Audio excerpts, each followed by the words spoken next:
One of the questions you asked was, in what ways does the message of Jeremiah speak to the issues facing God's people and his leaders today?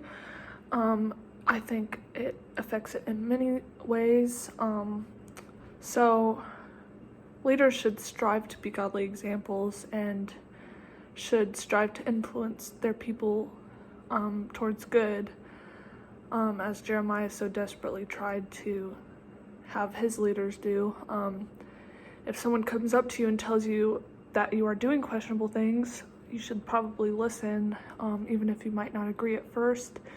You can at least think about it and give it consideration, because those people are trying to help you out, like Jeremiah was trying to help out the kings.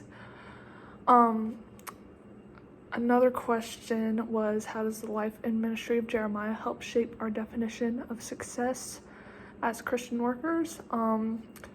So I work for Emerald Youth, and sometimes it seems like the things that I'm trying to get across are not being received at all.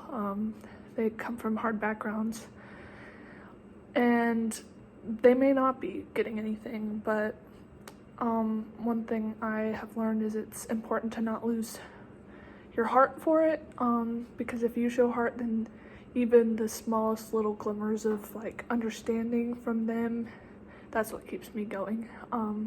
I think maybe Jeremiah had this, even though like it was pretty bleak for him. I think also success shouldn't be about like the numbers, like how many people did I help save today. At least one person asks a good question or answers a question at Emerald Youth for me, and it's like, yes, they get it, and it's like so encouraging.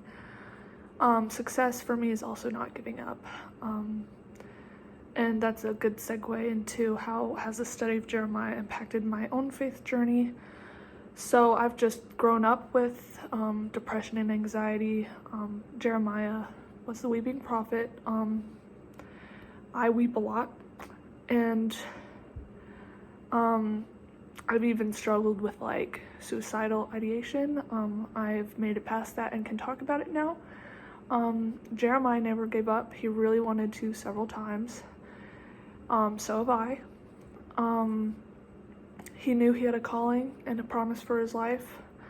I know that I also have a purpose, and it's a little blurry sometimes, but I know it's there, because if God chose Jeremiah in the womb to have a specific calling, then he can also choose me. And I don't know, for some reason I feel like everybody is chosen in the womb for something, whether it be ministry or therapy or something. I think God knows what gifts we have and how we can use them. Other things, the uprooting, tearing down, destroying, overthrowing, building, and planting. When I first heard those, I was like, most of those are good. And people were saying like they were bad, and I was like, no guys, these are good. But then there's also destroying, overthrowing, tearing down, which are, so about half and half, I would say, are good and half are bad. And I think that's kind of what life is like. We have a purpose, and while it may seem hard sometimes, it's worth it, and you can be uprooted, but it'll turn out good in the end. And I think that's what I've learned from Jeremiah.